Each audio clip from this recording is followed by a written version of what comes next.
जय हिंद, जय भारत। देशवासियों, आज मैं आपको एक कहानी सुनाता हूं और कहानी पसंद आए तो भारत के जन जन तक पहुंचाने का प्रयास कीजिएगा। 16 अगस्त 1968 हरियाणा के भिवानी शहर में एक मां के घर एक नवजात शिशु का जन्म होता है। नामकरण संस्कार के दिन ब्राह्मण उस बंदे की कुंडली लिख रहा होता है। अकस्मात ब्राह्मण के आंखों में आंसू बहना चालू हो जाते हैं। माता और पिता उस ब्राह्मण से पूछते हैं कि पंडित जी, दुखी आपके आंखों में आंसू, इस दुख का कारण बता सकते हैं? पंडित के आंखों से आंसू बह रहे थे और वो कुंडली लिखता चला जा रहा था।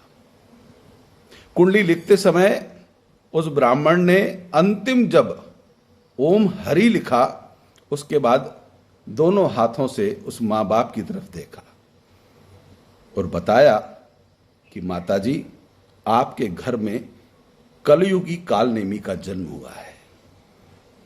यह पढ़ा लिखा बुद्धिमान होगा और कलयुग में अपने बुद्धि बल से यह किसी का हित नहीं करेगा, परिवार के साथ समाज का, देश का सर्वनाश करने का काम करेगा। यह बड़ा चतुर होगा, यह चालाक होगा, ये जिसके साथ मित्रता करेगा उन सब लोगों को जेल पहुंचाने का काम करेगा। यह खुद कहीं नहीं फंसेगा, परंतु जनता को मूर्ख जरूर बनाएगा, परिवार को मूर्ख बनाएगा, देश की जनता को गुमराह करेगा। यह कालनेमी है।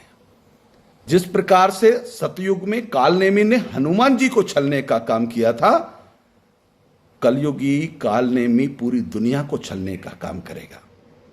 आपका यह बेटा जीवन में कभी सच नहीं बोलेगा। आपका बेटा अपनी ही औलाद की झूठी कस्में खाएगा, अपने ही परिवार की झूठी कस्में खाएगा।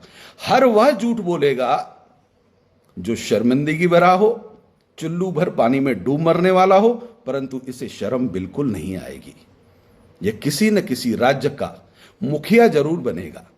हो सकता है मुखिया बनने के बाद यह देश के, जनता के और अपने ही साथियों को छलने का काम करे।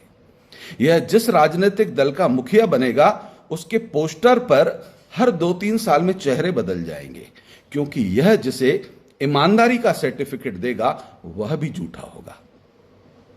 यह आपका बच्चा आपके परिवार के साथ इस देश के लिए घातक सिद्ध होगा। इसलिए माताजी, मेरी आंखों में आंसू आ गए थे। यह देश, यह समाज और यह संस्कृति के लिए कलंक है। इस कलयुगी कालनेमी इसलिए कहा माताजी, प्रयास कीजिएगा कि परमात्मा से प्रार्थना कीजिएगा इसे सद्बुद्धि आए, परंतु इसे सद्बुद्धि कभी नहीं आएगी। यह दुनिया के लोगों को ईमानदारी के सर्टिफिकेट बांटेगा, परंतु सब फ्रॉड होंगे, सब झूठे होंगे। यह जिसे ईमानदारी का सर्टिफिकेट दे, मतलब मान लीजिएगा कि यह बेईमान नंबर 1 है, वह चोर नंबर 1 है, वह भ्रष्टाचारी है, उसे यह ईमानदारी का सर्टिफिकेट देगा। और जिसे यह ईमानदारी का सर्टिफिकेट दे, उस व्यक्ति को भी समझ लेना चाहिए कि उसके जेल जाने का समय आ गया है। यह अपने को जेल से बचाने के लिए कहीं हस्ताक्षर नहीं करेगा। यह जिस टीम का मुखिया बनेगा, वहां पर अपने समकालीन जितने भी साथी हो उनको जेल भेजने का काम करेगा, उनको फंसाने का काम करेगा।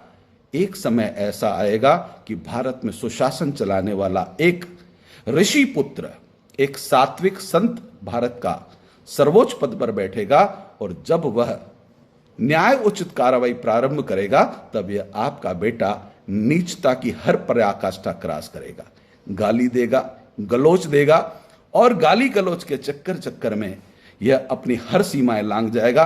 उस दिन आपको शर्मिंदगी होगी कि कैसी औलाद को जन्म दे दिया। माताजी, मैंने कुंडली तो लिख ली, परंतु इस कुंडली की दक्षिणा नहीं लूंगा, क्योंकि इसकी दक्षिणा स्वीकार करना पाप है। साथियों, यह कहानी हरियाणा से प्रारंभ हुई, आज भारत में धीरे धीरे फैलती चली जा रही है। आप कथा का, कहानी का शीर्षक समझ चुके हों। अगर आप भी सहमत हैं तो इस वीडियो को जन जन तक पहुंचाइएगा, और कलयुगी कालनेमी से आप और हम किस प्रकार से सावधान रहें, सचेत रहें, क्योंकि यह जहां का मुखिया बनेगा वह जनता की मुंह पर कालिक पोतने लगेगा, और जनता इतनी भ्रमजाल में इसके फंसी होगी कि यह जनता का मुंह काला कर रहा होगा और वहां की जनता को समझ में नहीं आएगा।